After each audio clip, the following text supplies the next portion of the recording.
Hello, ഇന്നെന്താ special? ഇന്ന് ഞാൻ സ്പെഷ്യലായിട്ട് ഒരു മുളക് ബജിയാണ് ചെയ്യുന്നത്. അത് എയർ ഫ്രൈയിലാട്ടോ.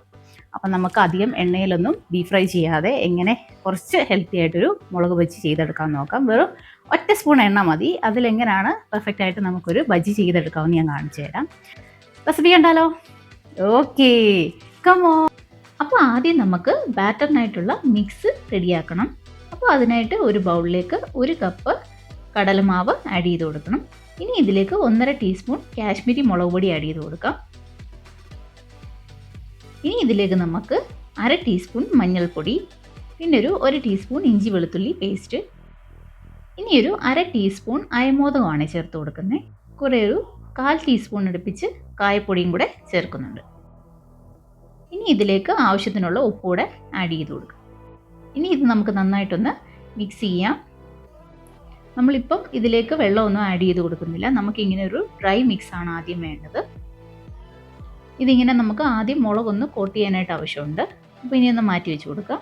ഇനി നമ്മുടെ മുളകിൻ്റെ എരി ഒന്ന് കുറയ്ക്കാൻ വേണ്ടി നമ്മളൊരു ചട്നി റെഡിയാക്കുന്നുണ്ട്. അതിനായിട്ട് ഞാനൊരു 1/2 കപ്പ് പുളി പിഴിഞ്ഞെടുത്തിട്ടുണ്ട്. അതിലേക്കൊരു 2 സ്പൂൺ പഞ്ചസാര ആഡ് ചെയ്ത് കൊടുക്കാം. ഇനി ഇത് നമുക്ക് നന്നായിട്ടൊന്ന് മിക്സ് ചെയ്യാം.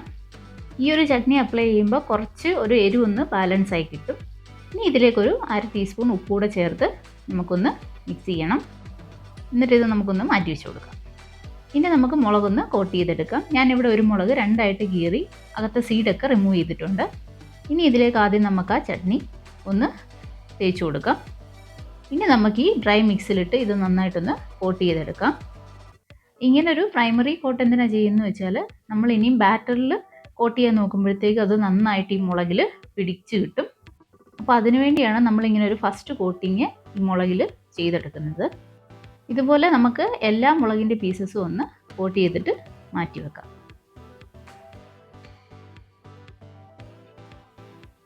ഇനി നമ്മുടെ ഈ ഡ്രൈ മിക്സിലേക്ക് നമുക്കൊരു 1/2 കപ്പ് പുളിയില്ലാത്ത തൈര് ആഡ് ചെയ്ത് കൊടുക്കാം. ഇനി ഇതൊന്ന് നന്നായിട്ട് മിക്സ് ചെയ്യാം. ഞാനിവിടെ ബേക്കിംഗ് പൗഡറോ ബേക്കിംഗ് സോഡോ ഒന്നും ആഡ് ചെയ്യുന്നില്ല. അതിന് പകരമായിട്ടാണ് ഇവിടെ കേർഡ് ആഡ് ചെയ്ത് കൊടുത്തേക്കുന്നത്. ഇനി ഇതിലേക്ക് നമുക്ക് വെള്ളം ആഡ് ചെയ്ത് കൊടുക്കാം.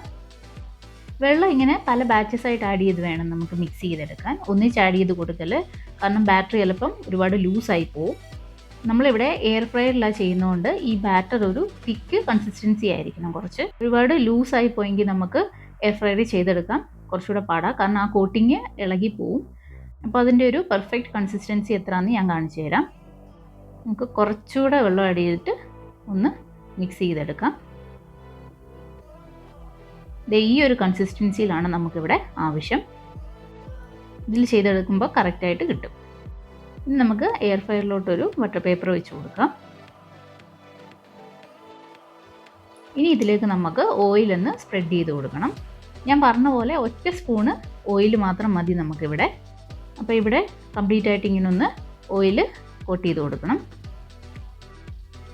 ഇനി നമുക്ക് ഓരോ മുളകെടുത്ത് നന്നായിട്ടൊന്ന് ഈ ബാറ്ററിൽ കോട്ട് ചെയ്തെടുത്തിട്ട് നമുക്ക് എയർ ഫ്രയറിൽ വെച്ച് കൊടുക്കാം. ഈ ബാറ്ററിൻ്റെ ഈ ഒരു കൺസിസ്റ്റൻസി വെച്ചിട്ട് നന്നായിട്ട് നമുക്കിതിൽ കോട്ട് ചെയ്തെടുക്കാൻ പറ്റും. അതുകൊണ്ടാണ് ഞാൻ പറഞ്ഞത് ഒരുപാട് ലൂസായി പോവല്ലേ. ഇതുപോലെ കുറച്ച് തിക്കാണെങ്കിൽ നമുക്കതിൽ നന്നായിട്ടിങ്ങനെ കവർ ചെയ്ത് എടുക്കാൻ എളുപ്പമാണ്. അതുപോലെ ആ പ്രൈമറി കോട്ട് കൊടുത്തുകൊണ്ട് ഇതിൽ ബാറ്റർ നന്നായിട്ട് പിടിക്കുന്നുമുണ്ട്. ഇങ്ങനെ നമുക്ക് ബാക്കി മുളക് മുഴുവൻ നന്നായിട്ട് കോട്ട് ചെയ്തിട്ട് എയർ ഫ്രയറിലോട്ട് വെച്ച് കൊടുക്കാം. ഇതിപ്പോൾ എല്ലാ മുളകും നമ്മൾ കോട്ട് ചെയ്തിട്ട് ഇങ്ങനെ എയർ ഫ്രയറിൽ വെച്ച് കൊടുത്തിട്ടുണ്ട്. ഇത് നമുക്ക് എയർ ഫ്രയറിൽ ഒരു 180 ഡിഗ്രിയിൽ ഒരു 20 മിനിറ്റ് സെറ്റ് ചെയ്ത് കൊടുക്കണം. ഞാനിപ്പോൾ ഒരു 10 മിനിറ്റ് കഴിഞ്ഞ് ഇതൊന്ന് തുറന്ന് ഇതിൻ്റെ മുകളിലായിട്ട് കുറച്ച് എണ്ണയൊന്ന് സ്പ്രെഡ് ചെയ്ത് കൊടുക്കുന്നുണ്ട്. എന്നിട്ട് ഇതൊന്ന് ശ്രദ്ധിച്ച് തിരിച്ചിട്ട് കൊടുത്തിട്ട് നമുക്കൊരു 15 മിനിറ്റ് കൂടെ ഒന്ന് എയർ ഫ്രൈ ചെയ്യണം. ഇപ്പോൾ ടൈം ആയിട്ടുണ്ട്. ഇനി നമുക്കൊന്ന് തുറന്ന് നോക്കാം. ഇത് നമ്മുടെ ക്രിസ്പി ആയിട്ടുള്ള മുളക് ബജി ഇവിടെ റെഡി ആയിട്ടുണ്ട്. എണ്ണയിലൊന്നും മുക്കി പൊരിക്കാതെ തന്നെ ഇതുപോലെ നല്ല ക്രിസ്പി ആയിട്ട് നമുക്ക് മുളക് ബജി എയർ ഫ്രയറിലിട്ട് ചെയ്തെടുക്കാം. അപ്പോൾ നമ്മുടെ റെസിപ്പി ഇഷ്ടമായെങ്കിൽ എല്ലാവരും ഒരു വട്ടം ഒന്ന് ട്രൈ ചെയ്ത് നോക്കാൻ മറക്കല്ല്. അതുപോലെ തന്നെ നമ്മുടെ വീഡിയോ ആദ്യമായിട്ട് കാണുവാണെങ്കിൽ ചാനൽ സബ്സ്ക്രൈബ് ചെയ്യാനും കൂടെ മറന്നു പോവല്ലേ.